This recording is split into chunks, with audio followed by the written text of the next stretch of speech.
I'd like to offer a few reflections on spiritual practice in a time of contagion. We are all living in uncertain times, unusual times, times when our presuppositions about our life have been upturned, and we are facing even the possibility of our death.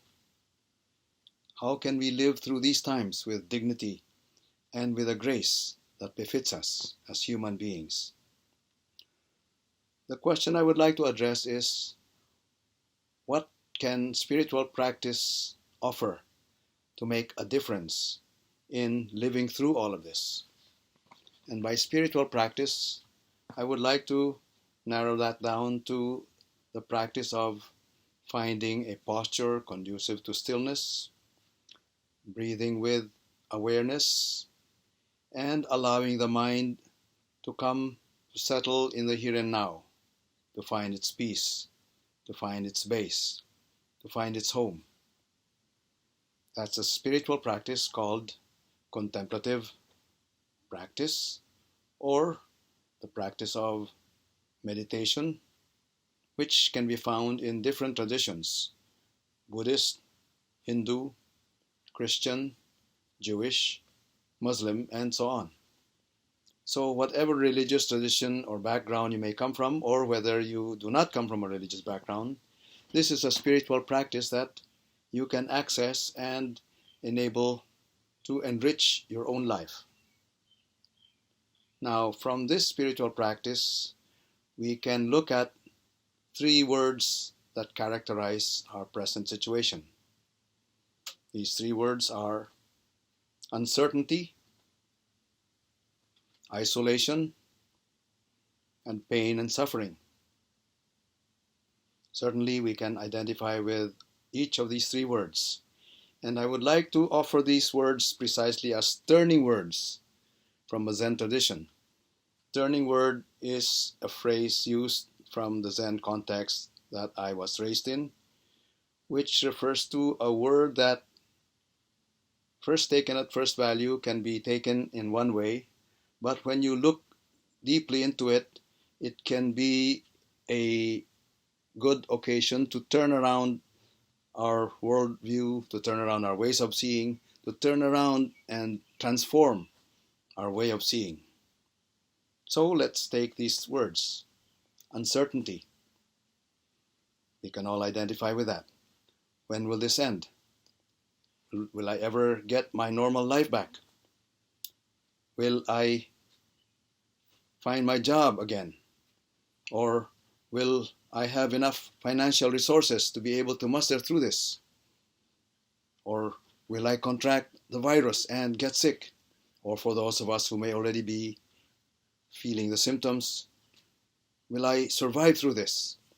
All of these uncertainties are besieging us from all sides. So we are certainly in that state that is characterized by uncertainty. So how do we address this? The spiritual practice that I am pointing to, which is now being practiced by so many people across the globe in so many different ways, from so many different backgrounds, entails just finding a posture conducive to stillness, breathing in and breathing out, and allowing the mind to be still.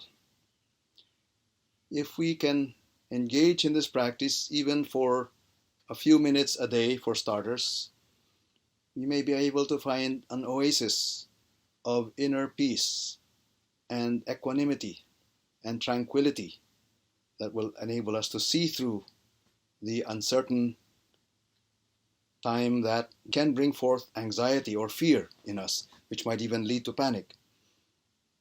Fear comes from a mind that is imagining something in a future that we dread or we don't want to happen, and so there comes about anxiety, which, as I said, can lead to panic, which can lead us to actions that are unreasonable and can be destructive. So in sitting here and breathing in and breathing out and allowing the mind to just be still right here, we are able to see through that mind and are able to bring it back to right here, right now, before it wreaks any havoc. And as we do so, what happens? I breathe in, I breathe out, I feel my body sitting here, I feel the sensations in my legs, in my knees, in my thighs, in my hips, in my back, my shoulders, my head, trying to make it straight, keeping my eyes slightly open. And as I am aware of all of that, just allowing myself to be fully present in this, as I open my eyes, what do I see? I see a chair before me, a table, bookshelves, and there's a window. As I look out the window, there's a blue jay perching on a branch, and that blue jay is just moving about. How wondrous! And then I look around, I see other trees. I see the sky, the clouds. Just this, the blue jay, which has now flown away somewhere, the trees, the chair, the desk, my body, right here, just this. This sense of just this is what comes to me, living the fullness of each present moment with peace and with acceptance and a quiet joy. Not worried about the future, because the future will unfold in its own way as I continue living each moment in just this. Isolation. We are all enjoined to keep social distancing, and that has involved many things for many different people, but for many of us it's something that calls us to stay home and stay within a limited nexus of space, but through the internet we are still able to connect with the world. But not just through the internet, but even without the internet, as we sit in a place of stillness, breathe in and breathe out, and come home to that place where we are just right here, right now, that can be a place that can open up and make us realize our connectedness with each and everyone, each and everything in this whole universe. As I breathe, I realize that I'm not the only one breathing. I breathe with all the breathing beings in the world around, with human beings, with animals, and especially with the trees who give me back the oxygen that I am able to take for my own nourishment, and I give them back whatever comes from my breath that they take for their nourishment in an exchange of life. I am able to see through that interconnectedness with all beings with more clear eyes. And that's what this word isolation can be able to turn into, from isolation to a sense of solidarity and interconnectedness through this spiritual practice. Pain and suffering. It is precisely in seeing that I am connected to all other beings in this world that allows me to really feel in with the pain and suffering of so many who are now being affected by this contagion. And I am able to feel and experience their suffering as my own. And this openness in my heart allows me to let everyone enter my heart and moves me and empowers me to a life of compassion. Compassion means to suffer with. So to live a life of compassion is to simply live in my own simple way, but somehow touched and moved and empowered by the pain and suffering of others, to enable me to give myself back as a gift that may in some way help in alleviating that pain and suffering. So that is the direction that my life then is given through this spiritual practice in the midst of this misery and pain and suffering, uncertainty and isolation that I see around me.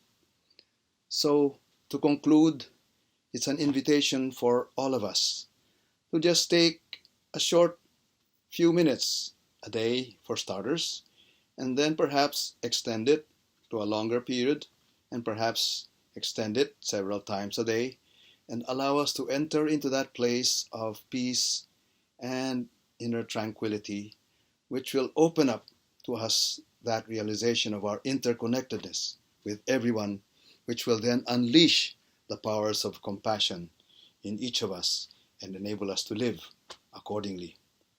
May we all find that source of peace, of that tranquility, and the source of that compassion that can transform our lives as we live through, and who knows, maybe die through this whole situation.